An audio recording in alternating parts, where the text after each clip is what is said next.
5 years of devotion. 5 years of cooking his meals, ironing his shirts, and standing in his shadow while he climbed the corporate ladder. When Carter finally discarded her, like an out-of-season coat, he expected tears.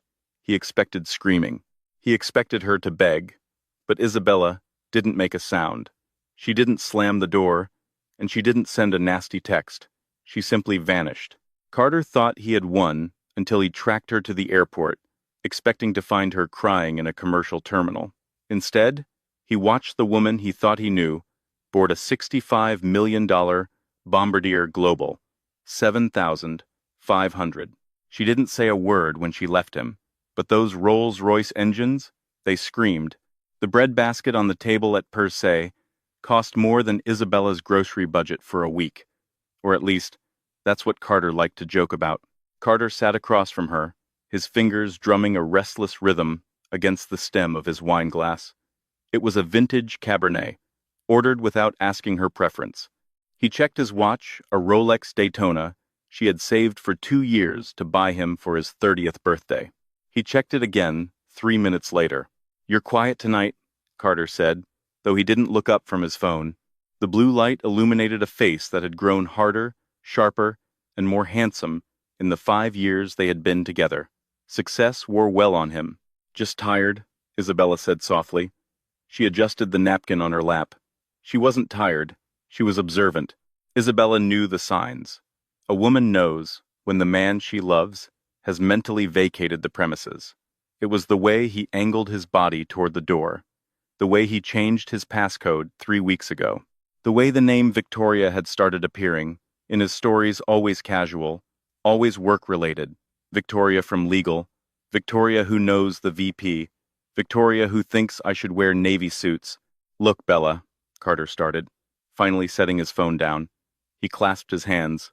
It was his closing the deal pose. He used it on clients, at Vanguard Hedges, the boutique private equity firm where he had just made junior partner.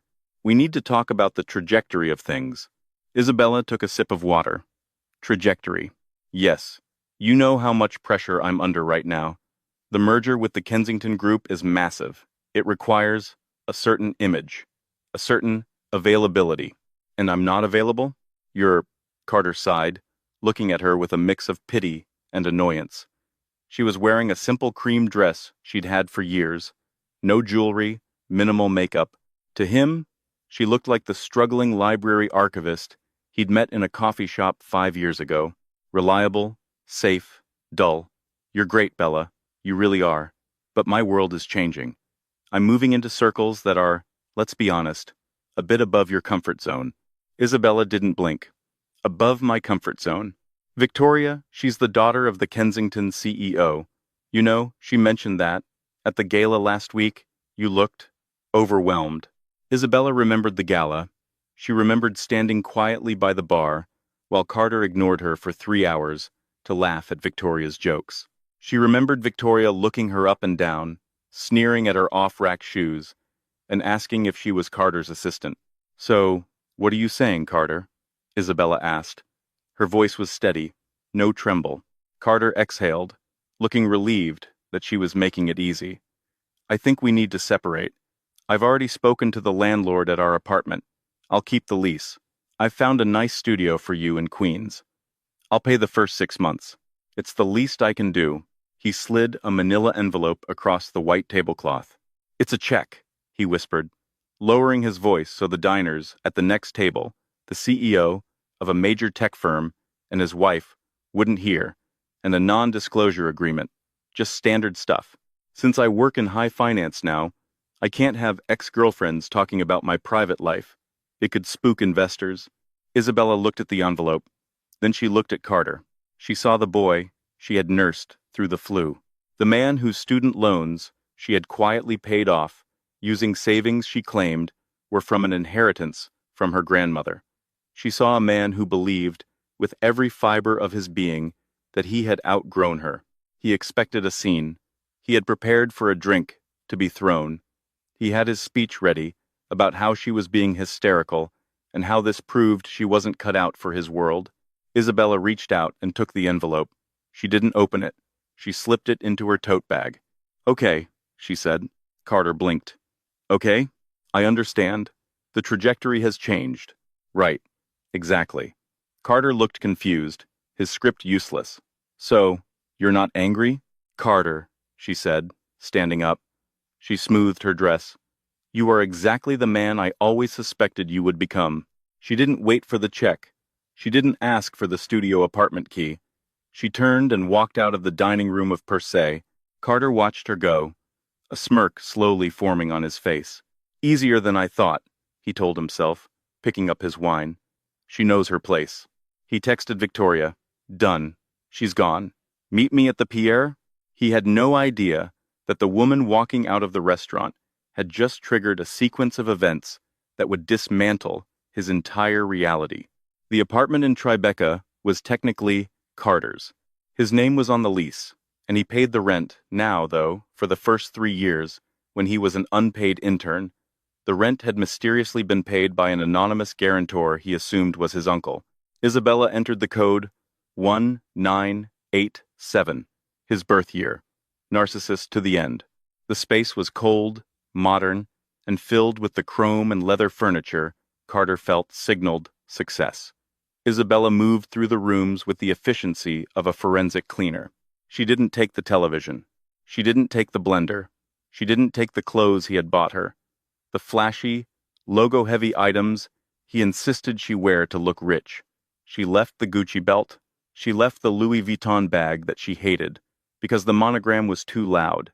She walked into the walk-in closet and pulled a single, battered leather trunk from the very back, hidden behind his rows of Brooks Brothers suits. It was a Goyard trunk, vintage 1930s. If Carter knew anything about actual luxury, he would have known that this single trunk was worth more than his car. But Carter only knew brands he saw in rap videos or GQ ads. He didn't know old money. Isabella opened it. Inside were the things she had hidden. A passport in the name Isabella Sterling. A Patek Philippe Calatrava watch engraved, "To Bella, on your 18th. Love, Papa." A black American Express Centurion card, the real one, made of titanium, not the platinum one Carter bragged about. She packed her real clothes. These weren't the polyester blends Carter thought she wore. They were Loro Piana cashmere sweaters, in neutral tones, vicuña wool trousers, things that whispered wealth rather than screamed it. She worked in silence. The apartment was quiet, save for the hum of the Sub-Zero fridge. She stripped the bed. She placed the key to the apartment on the kitchen counter. Beside it, she placed the manila envelope he had given her at dinner. She didn't tear up the check. She simply wrote 3 words on the front of the envelope in her elegant cursive, "Keep the change." She pulled out her phone. It was an old iPhone 11, cracked screen, another part of the disguise. She powered it off and left it on the counter. From the bottom of the Goyard trunk, she pulled out a satellite phone. She dialed a number that had been saved in her memory since she was a child. Operations. A crisp British voice answered after one ring. "It's Isabella," she said. Her voice changed. The softness, the hesitation of the mouse Carter knew, evaporated. In its place was the steel of a woman raised in boardrooms. "I'm ready for extraction." "Miss Sterling," the voice said, sounding relieved. "It's been a long time. Your father has been concerned." "I know, Alfred. I'm done. The experiment is over." "Very good. Location? Tribeca. I need a pickup in 15 minutes. And the destination?" Isabella looked around the apartment one last time. She looked at the framed photo of her and Carter on the mantelpiece, taken 3 years ago in Central Park. He was looking at the camera. She was looking at him. "Home," she said. "Zurich first, then the island." "Understood. The car is 2 minutes away." "And Miss Sterling?" "Yes? Shall we prep the Global 7500 or the Gulfstream?" "The Global. I want to sleep." "And Alfred?" "Yes, ma'am? Make sure the tail number is visible. I have a feeling I might be followed." It was a gamble, but she knew Carter. He was possessive. Even though he had discarded her, the moment he realized she hadn't gone to the studio in Queens, the moment he realized his mouse was off the grid, he would track her. He used the Find My Friends app religiously to spy on her. She left the old phone on, tracking active. She took the elevator down to the service entrance. A blacked-out SUV was waiting. Not a Uber, not a Lyft. It was a Mercedes Maybach GLS 600. The driver, a man the size of a vending machine, stepped out and opened the door. "Miss Sterling," he nodded. "Evening, Rocco." As the heavy door thudded shut, sealing her in a cocoon of soundproofed leather and ambient lighting, Isabella exhaled. For 5 years, she had played the role of Isabella Miller, the orphan from Ohio. She had wanted to be loved for herself, not her name, not her billions. She had found her answer. She wasn't loved. She was used. "Teterboro Airport, Rocco," she said. "And don't spare the gas." Back in the apartment, Carter's phone buzzed. He was in the back seat of a taxi with Victoria, laughing as she critiqued his tie. He looked at the notification. "Isabella Miller has stopped sharing location." He frowned. "That's weird." "What is it, babe?" Victoria asked, tracing his jawline. "My ex. She turned off her location. She's supposed to be going to Queens." He opened the app. The last ping wasn't Queens. It was Teterboro. "Teterboro?" Carter laughed nervously. "Why would she be going to the private airport? She probably took the wrong bus." "Maybe she's stalking you," Victoria teased. "Maybe she thinks you're flying out." Carter's ego flared. "She's crazy. She's probably going to try to make a scene at the fence." "Driver, change of plans. Take us to Teterboro. I need to handle this before she embarrasses me." "Carter, seriously? It'll take 20 minutes. I want to make sure she knows it's really over. Plus," he smirked, "I want to see the look on her face when she sees, 'I'm with you.'" The taxi swerved toward the Holland Tunnel. Carter thought he was chasing a desperate ex-girlfriend. He didn't know he was chasing a ghost. The taxi ride to Teterboro Airport was a masterclass in tension. The driver, a weary man who had seen everything in New York, kept his eyes on the road, while Victoria complained about the smell of the upholstery. Carter, however, was glued to his phone. He was frantically refreshing Instagram, Facebook, and even LinkedIn. Nothing. Isabella Miller had scrubbed herself from the internet in the span of an hour. It was annoying. It was inconvenient. It was impressive? No, he corrected himself. It was childish. "Carter, this is ridiculous," Victoria sighed, scrolling through her own phone. "We're chasing a girl who buys her clothes at Target to a private airport. Do you know how stupid we're going to look? Security is going to laugh at us." "She's up to something," Carter muttered, his jaw tight. "She took the check. She took the NDA. Why is she here? I bet she's trying to catch a guy. Maybe she's waiting outside the FBO to harass some celebrity. I need to get that check back before she does something to embarrass me." They arrived at the entrance of Meridian Teterboro, one of the most exclusive fixed-base operators, FBOs, on the airfield. The parking lot was filled with Range Rovers, Porsche Cayennes, and S-Class Mercedes. The taxi looked like a rusted tin can amidst the heavy iron. Carter jumped out before the car fully stopped, marching toward the glass doors, with Victoria trailing behind, struggling in her heels. Inside, the lobby smelled of expensive leather and freshly brewed espresso. It was quiet, the kind of quiet that money buys. A receptionist with perfect posture and a headset looked up as Carter burst in. "Sir?" she asked, her voice cool and professional. "I'm looking for a woman," Carter demanded, leaning over the high marble counter, short, brown hair, dragging a beat-up suitcase.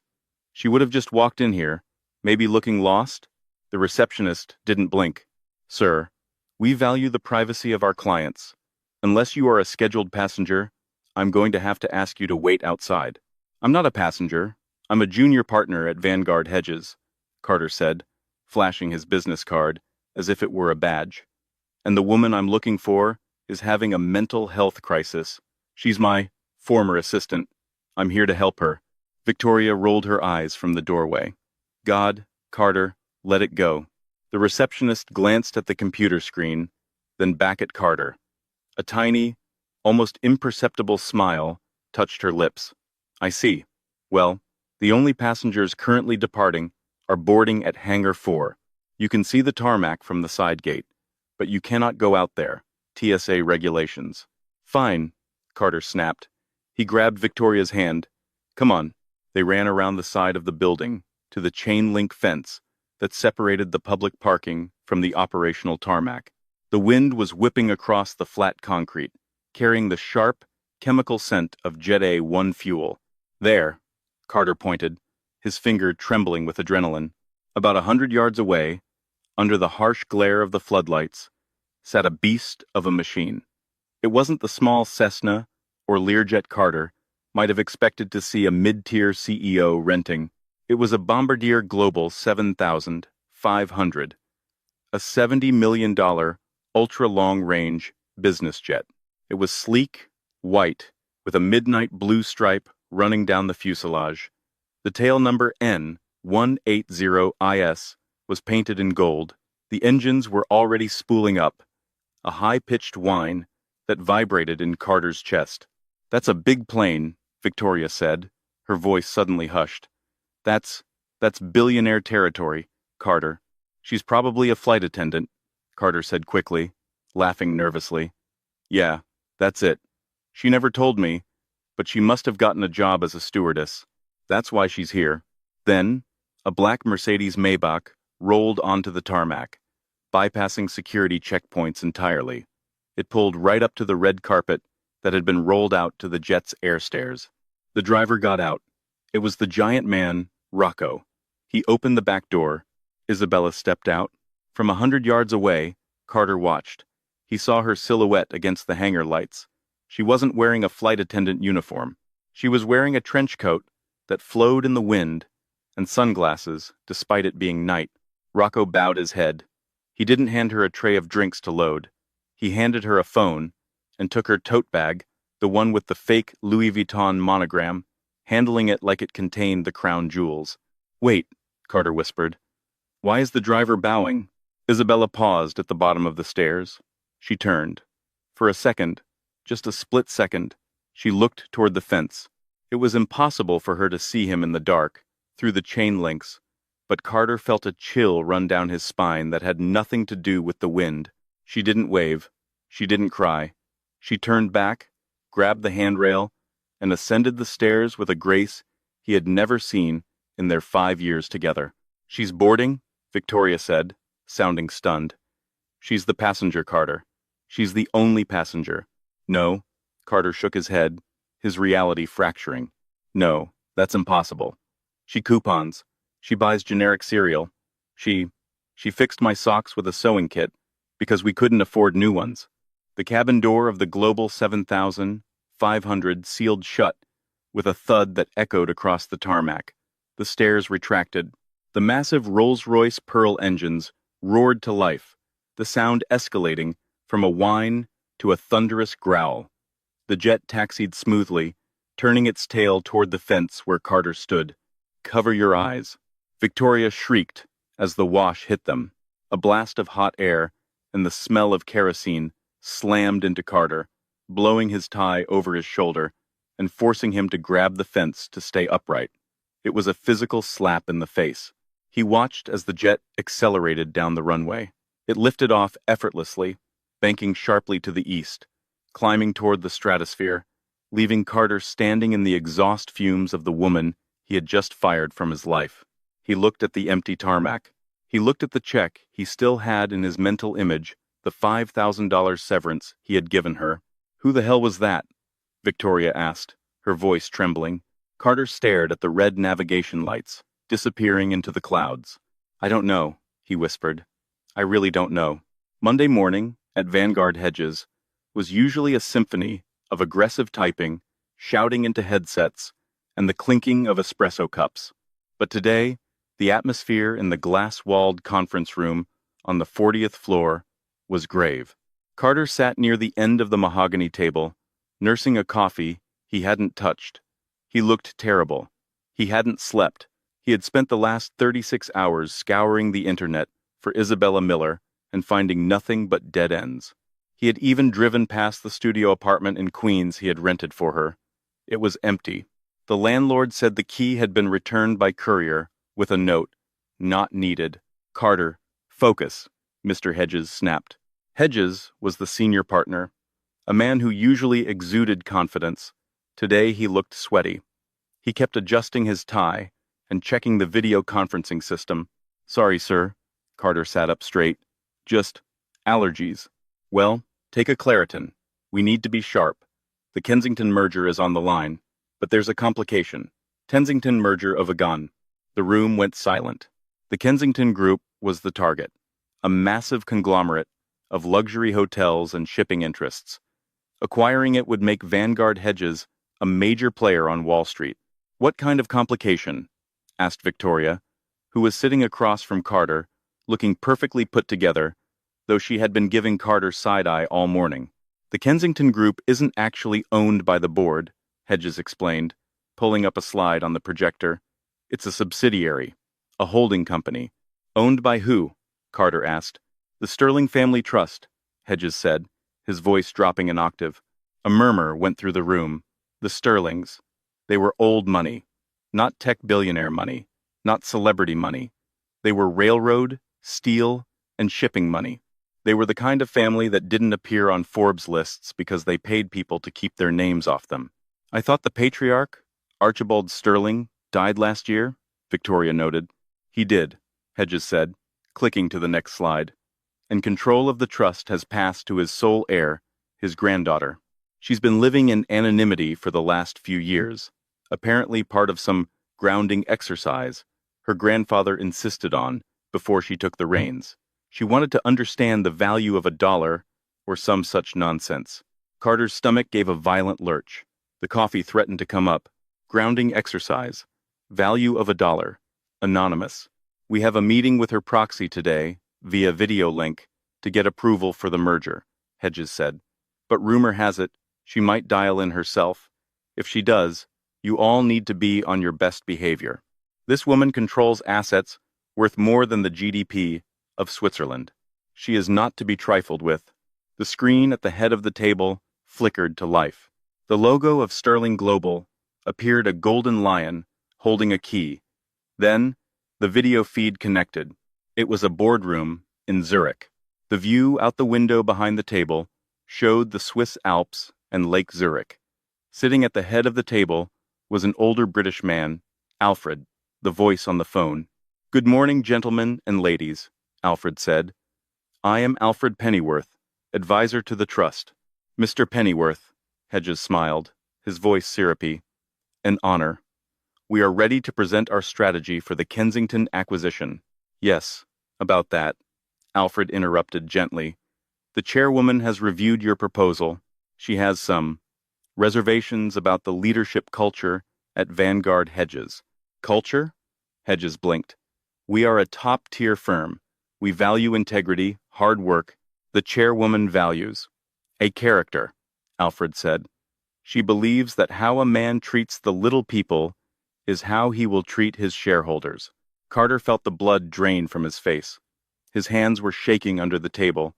She would like to speak to the junior partner leading this deal, Alfred said. Mr. Carter Davis, is he present? All eyes turned to Carter. Hedges beamed, patting Carter on the shoulder. Yes, Carter is our rising star. He's right here. Excellent, Alfred said. One moment. Alfred moved his laptop slightly. The camera angle shifted. A woman walked into the frame. She was wearing a white power suit that cost more than Carter's car. Her hair was cut in a sharp, chic bob, different from the messy bun she used to wear, but the face was undeniable. She sat down. She looked directly into the camera lens. Her eyes were cold, hard, and familiar. It was Isabella. But it wasn't the Isabella who clipped coupons. It wasn't the Isabella who rubbed his feet after work. This was Isabella Sterling. The room in New York went dead silent. Hello, Carter, she said. Her voice was crystal clear, amplified by the high-tech speakers. Bella? Carter squeaked. It was a pathetic sound. Hedges looked from the screen to Carter. You know Miss Sterling? Carter stammered. We used to know each other. Isabella smiled. It wasn't a nice smile. Mr. Davis and I cohabited for 5 years in New York, until last Friday night, actually. When he explained to me that his trajectory had outgrown my, what was the phrase, comfort zone, Victoria audibly gasped. Hedges looked like he was having a stroke. Carter tried to speak, but his throat was dry as sand.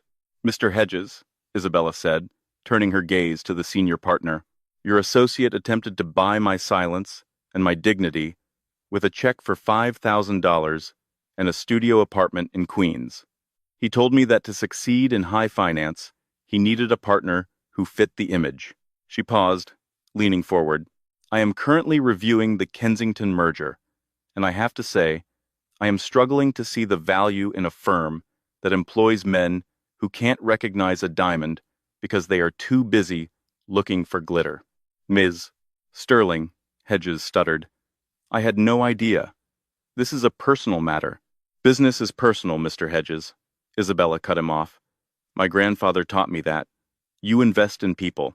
And frankly, your rising star is a bad investment. He lacks judgment. He lacks loyalty. And worst of all, he lacks taste. She picked up a piece of paper from the table in Zurich. I am rejecting the merger, Isabella said calmly. Furthermore, the Sterling Trust will be pulling its current assets from Vanguard Hedges.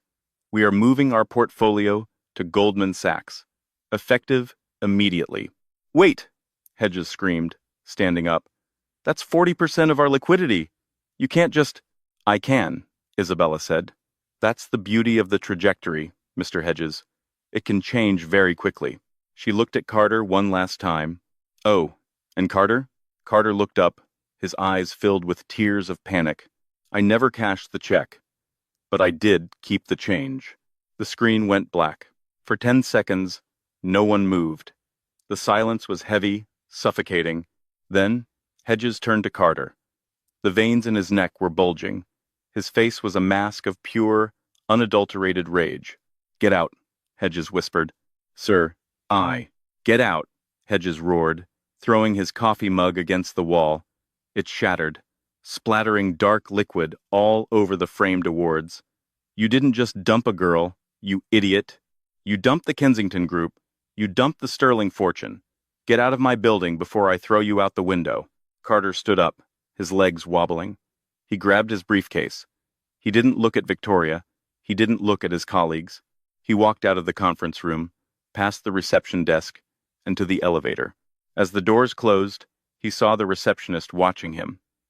It was the same look the woman at the airport had given him, pity and a little bit of amusement.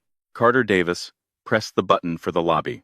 He was going down, and he had a feeling he wouldn't stop falling for a very long time. The sidewalk outside the Vanguard Hedges building on 6th Avenue was cold, but the chill Carter felt came from within. He was holding a cardboard box containing a stapler, a gym bag, and the shattered remains of his Employee of the Month mug. He stood there, waiting for Victoria. They were supposed to go to lunch at Le Bernardin after the meeting. Surely she would understand. Surely she would see that he was a victim of a cruel deception. The revolving doors spun. Victoria emerged, typing furiously on her phone. She didn't look like a supportive girlfriend. She looked like a woman doing damage control. Vic, Carter called out, stepping toward her. Hey, look, it's a mess, but I can fix this. I just need to call some contacts at J.P. Morgan. I'll land on my feet. Victoria stopped. She looked at him over the rim of her sunglasses. It was the look one gives to a piece of gum stuck to a shoe. Carter, she said, her voice devoid of affection. Delete my number. What? Babe? Come on. It's just a setback. A setback is missing a quarterly target, Victoria snapped. You were publicly eviscerated by the heiress to the Sterling fortune. You're radioactive. Do you know what the partners are saying upstairs? They're saying you're a liability. The Kensington deal is dead because of you. But she lied to me, Carter pleaded, his voice cracking. She pretended to be poor. That's entrapment or something. She didn't pretend to be poor, Carter. She was just herself. You were just too shallow to notice. She had class because she wasn't wearing a neon Balenciaga hoodie. Victoria hailed a cab.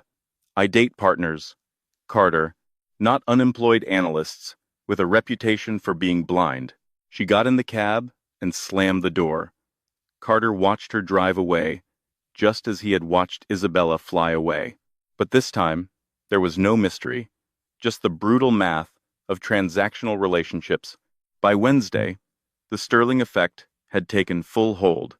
Carter called every headhunter in the city. The conversations were identical. Carter Davis? Yes. Look, right now the market is tight. We heard about the Vanguard situation. We can't touch you.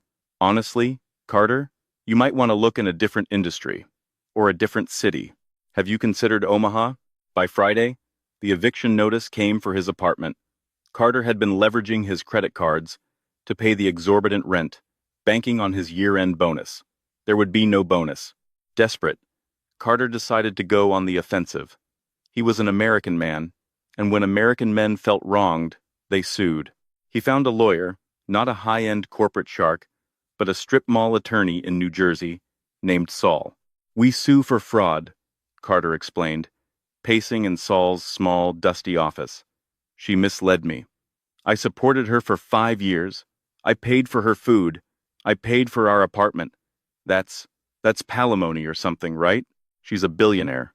She owes me back pay for lifestyle maintenance." Saul chewed his pen. "You want to sue Isabella Sterling, the head of the Sterling Trust?" "Yes, she played me." Saul sent the letter. A demand for $5 million in emotional distress and reimbursement of living expenses. The response arrived 48 hours later. It didn't come by mail. It was hand-delivered by a courier from Sullivan and Cromwell, one of the most terrifying law firms on the planet. Carter opened the thick envelope in the lobby of the gym he could no longer afford. Inside was a single letter and a comprehensive spreadsheet. "Dear Mr. Davis, we are in receipt of your frivolous demand. Please find attached an itemized accounting of the last 5 years." Carter flipped the page. His jaw dropped. It was a forensic accounting of their relationship. Asterisk, rent, Tribeca, apartment. Paid by Carter Davis. Value, $5,200, month. Asterisk, anonymous guarantor. Fees, paid to secure said apartment lease for Mr. Davis when his credit score was insufficient in 2019. Paid by IS Trust. Value, $15,000. Asterisk, student loan repayment, Carter Davis, University of Pennsylvania. Paid via anonymous donor shell company, Blue Heron, LLC. Source, Isabella Sterling personal account. Value, $142,000. Asterisk, medical bills, Carter Davis, emergency appendectomy, 2021. Paid out of pocket by Isabella Sterling. Value, $28,000. The list went on. The tailored suits he thought he got on sale? She had subsidized the tailor. The car insurance? She paid it. The final page was a summary. Total contribution by Mr. Davis, $184,000. Total contribution by Miss Sterling, undisclosed, $410,000. Miss Sterling is willing to forgive the balance of $226,000 that you effectively owe her, provided you never speak her name, approach her, or attempt to contact her again. If you pursue legal action, we will countersue for the balance plus legal fees, which we estimate will run into the millions. Choose wisely. Carter dropped the papers. He hadn't been supporting her. She had been keeping him afloat. She was the wind beneath his wings, and he had been too busy looking in the mirror to notice the draft. He walked out of the gym. He went to a pawn shop on 8th Avenue. He took off the Rolex Daytona. "How much?" Carter asked, his voice hollow. The pawnbroker looked at it. "No box? No papers?" "I lost them." "$6 grand. It's worth 30. Not to me. Take it or leave it." Carter took the cash. It was enough to put a deposit on a studio apartment, not in Manhattan, not even in a trendy part of Brooklyn. Carter moved to the exact neighborhood in Queens where he had tried to banish Isabella. The irony was a bitter pill, and he swallowed it every morning with his instant coffee. 8 months later, New York City was gearing up for the event of the season, the Metropolitan Charity Ball. Tickets were $50,000 a head. The theme was Gilded Age Renaissance. It was a night for the masters of the universe to pat themselves on the back. Carter adjusted his bow tie. It was a clip-on. It was tight, itchy, and smelled faintly of someone else's sweat. He wasn't inside drinking champagne. He was outside, standing on the curb of Fifth Avenue, wearing a red vest with the logo Prestige Valet Services stitched on the breast. This was his life now. The finance world was a small village, and word traveled fast. He was unhireable. He had tried sales, but his arrogance came through in interviews. He had tried real estate, but he couldn't close. He eventually ran out of money and options. Now, he parked cars for the people he used to have drinks with.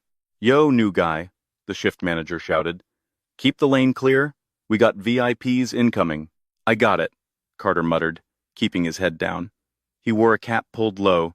He prayed no one would recognize him. A procession of limousines and hypercars began to arrive. Carter opened the door of a Bentley. Out stepped a managing director from Goldman Sachs. Carter stiffened, turning his face away as he handed the man a claim ticket. The man didn't even look at him. To them, Carter was just furniture. Then, the hush fell over the crowd of paparazzi. "Heads up," the manager hissed. "The Sterling convoy is here. Don't scratch anything or I'll kill you." The Sterling convoy. Carter's heart hammered against his ribs. He wanted to run. He wanted to hide in the parking garage, but he couldn't. He needed this shift. He needed the tips to pay his electric bill. 3 black SUVs pulled up, flanking a long, custom-built Rolls-Royce Phantom extended wheelbase. It was a deep, midnight blue, the same color as the stripe on her jet. Security guards with earpieces hopped out of the SUVs, scanning the crowd. They pushed the paparazzi back. The rear door of the Phantom opened. First came the shoe, a Christian Louboutin heel, encrusted with crystals. Then, the dress. It was a flowing, shimmering silver gown that looked like liquid mercury. Isabella Sterling stepped out. She was radiant. She looked powerful. She looked like a queen returning to her court.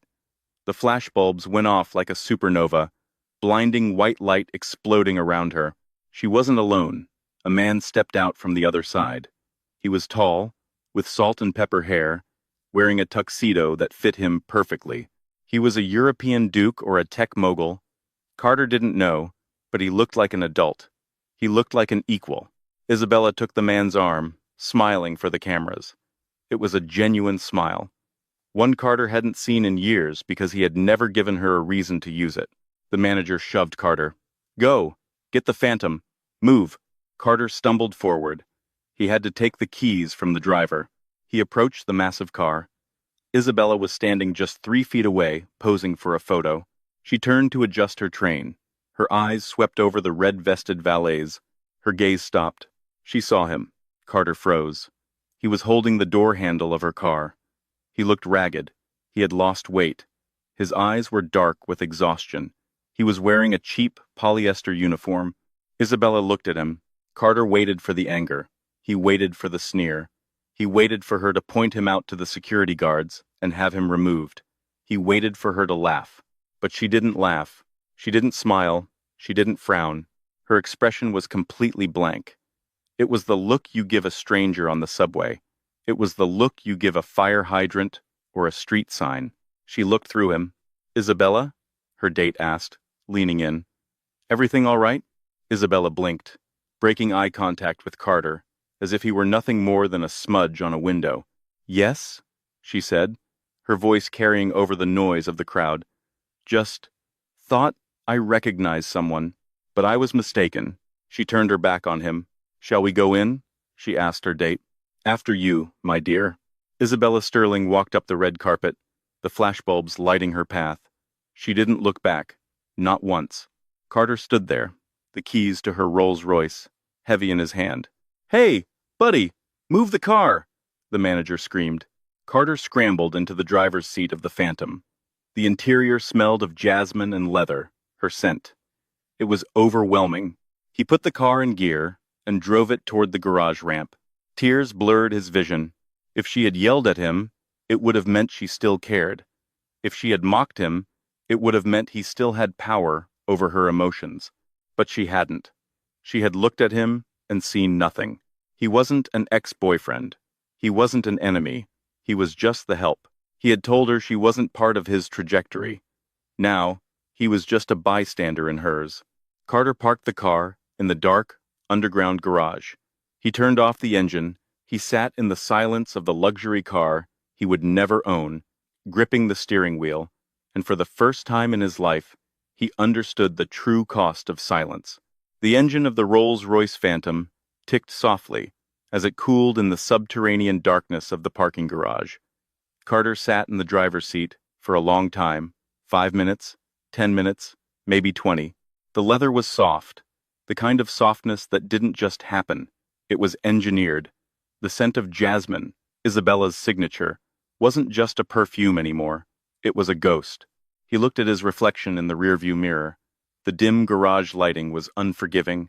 It showed the gray hairs sprouting at his temples, the lines of stress etched around his mouth, the hollowness of his cheeks. He wasn't the golden boy of Vanguard hedges anymore. He was just a man in a red polyester vest, parking a car for a woman who used to fold his laundry. He remembered the day he broke up with her. He remembered the feeling of superiority, the absolute certainty that he was the protagonist of the movie and she was just a supporting character written out of the script. He had thought he was upgrading. He had thought he was shedding dead weight. He gripped the steering wheel, his knuckles turning white. The silence in the car was deafening. It was heavier than any scream, sharper than any insult. Isabella hadn't ruined him. That was the hardest pill to swallow. She hadn't sued him into oblivion, though she could have. She hadn't planted stories in the press to destroy his reputation, though she had the connections to do so. She hadn't even gotten him fired directly.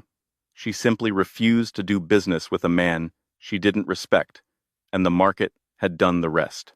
She had simply outgrown him, and she had done it without a single word of malice. Carter opened the door and stepped out. He looked at the car one last time, the physical manifestation of the distance between them. He closed the door with a soft, solid thud. He walked back up the ramp, handed the keys to the manager, and clocked out. He didn't finish the shift. He walked into the cool New York night, the sounds of the city washing over him, and for the first time in his life, he felt entirely, completely small. 7 years later, the rain in Columbus, Ohio, was different from the rain in New York. It didn't bounce off concrete canyons. It soaked into the earth, turning everything a dull, flat gray. Carter Davis adjusted the manager name tag on his shirt. It was a reputable dealership, Midwest Motors. They sold sensible sedans and reliable SUVs to sensible, reliable people. It was a good job.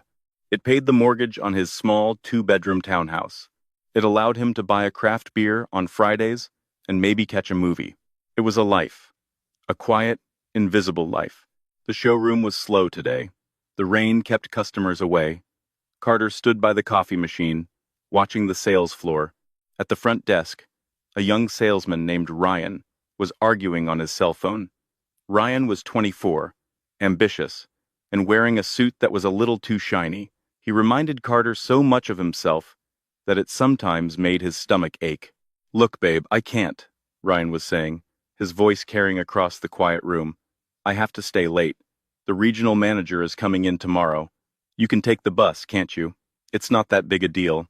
Carter watched as Ryan rolled his eyes, listening to the person on the other end. "Stop crying, okay? You're being dramatic. I'm doing this for us. I'm building a career here. You don't get the vision." The words hit Carter like a physical blow. "You don't get the vision." Carter set his coffee down. He walked across the showroom floor. His steps were measured, heavy. "Ryan," Carter said. The young man looked up, startled. He covered the phone. "Boss? Just a sec. Just dealing with." "Hang up," Carter said. His voice wasn't loud, but it had a density to it that made Ryan freeze. What?" "Tell her you'll pick her up, and then hang up the phone." Ryan blinked, confused by the intensity in his manager's eyes. Okay. Hey, babe. I'll come get you." "Yeah. Bye." He hung up and looked at Carter with a defensive smirk. "Sorry about that, boss. She just doesn't understand the grind, you know? She thinks I can just leave whenever. But I've got a trajectory. I'm going places. Carter leaned against the desk. He looked at this kid, this arrogant, foolish kid, who thought the world owed him a favor because he put on a tie. You think she's holding you back? Carter said. It wasn't a question. I mean, kinda, Ryan shrugged. She's sweet, but she's just simple. She's happy with whatever. I want the big life. I want the penthouse. I want the jet. Carter let out a short, dry laugh. The jet. Yeah, that's the dream, right? Carter looked out the window, at the rain, falling on the rows of Ford Explorers and Honda Civics. Let me tell you something, Ryan. Something I learned the hard way. Carter crossed his arms. You think the person standing quietly beside you is weak. You think because they don't demand things, they don't have value. You think you're the sun, and they're just a planet orbiting you. Ryan frowned. I guess, but you're wrong, Carter said softly. They aren't the planet. They're the gravity. They're the thing holding you to the earth so you don't float off and suffocate in space. And the moment you cut that gravity, you don't fly, Ryan. You drift. You drift into the cold and the dark, and you realize that simple girl was the only thing making you real. Ryan stared at him. He had never heard his boss talk like this. Carter was usually all about numbers, quotas, and inventory. You treat her like she's the prize, Carter said, his voice hardening. Because if you don't, one day you're going to turn around, and she'll be gone. And she won't scream. She won't fight. She'll just leave. And the silence she leaves behind? It will be the loudest thing you ever hear. Ryan looked down at his phone. He looked back at Carter. Is that what happened to you? Carter didn't answer. He just patted the counter. Go pick her up. Take the rest of the afternoon off. But the regional manager, I'll handle it. Go. Ryan grabbed his keys and ran out into the rain. Carter watched him go, hoping that maybe, just maybe, he had saved one idiot from becoming him. The final broadcast. Carter walked back to his office. He sat down and turned on the small TV, mounted in the corner, to catch the evening news. The local news anchor was droning on about the weather, but then the graphic changed. Breaking news. Global Philanthropy Summit. Carter's hand hovered over the remote to mute it, but he stopped. The footage showed a familiar airfield. It was Zurich, Switzerland. A massive, sleek aircraft was taxiing on the runway. It was a new model, a Bombardier Global, 8000, even bigger and faster than the one from years ago. The tail was painted a deep, royal blue with a golden lion emblem. The reporter's voiceover kicked in. The summit kicked off today with the arrival of Isabella Sterling, chairwoman of the Sterling Trust, Miss. Sterling, notoriously private, has just announced a personal donation of $2 billion to clean water initiatives across the developing world. The camera cut to a podium. There she was. Isabella was older now. There were fine lines around her eyes, strands of silver in her dark hair. She looked even more beautiful than she had at 25. She didn't look like a porcelain doll. She looked like iron and silk. She was standing next to a man, not the Duke from the gala, but a man in a field jacket, looking rugged and kind. He was holding her hand, and in her other arm, she held a toddler, a little girl with wild curly hair. Isabella leaned into the microphone. She didn't shout. She didn't use buzzwords. We often talk about what we want to say to the world, Isabella said, her voice calm and steady. We want to make noise. We want to be heard, but I have found that the most important changes happen in the quiet moments. Action doesn't need to scream to be effective. It just needs to be true. She looked down at her husband and smiled. It was a private smile, shared in front of millions. So, let your actions speak, she concluded, and let your love be quiet but unbreakable. The camera pulled back as she walked away from the podium, her family surrounding her. They walked toward the massive jet, the engines beginning to spool up with that familiar, powerful whine. Carter watched the screen. He looked around his small, gray office. He looked at the stack of invoices on his desk. He looked at the cold cup of coffee. He remembered the check he had tried to give her, $5,000. He remembered the studio apartment in Queens. He remembered the silence at the dinner table when he told her she wasn't enough. A single tear rolled down Carter's cheek. He didn't wipe it away. He finally understood. She hadn't left him because he wasn't rich. She hadn't left him because of the trajectory. She had left him because he was loud. He was all noise, all ego, all surface. She was the deep ocean, and he was just a paper boat that had convinced itself it was a battleship. On the TV screen, the jet lifted off. It soared into the blue Swiss sky, climbing higher and higher until it was just a speck of gold against the sun. Carter turned off the TV. The office was quiet, but for the first time in years, the silence didn't feel like a punishment. It felt like the truth.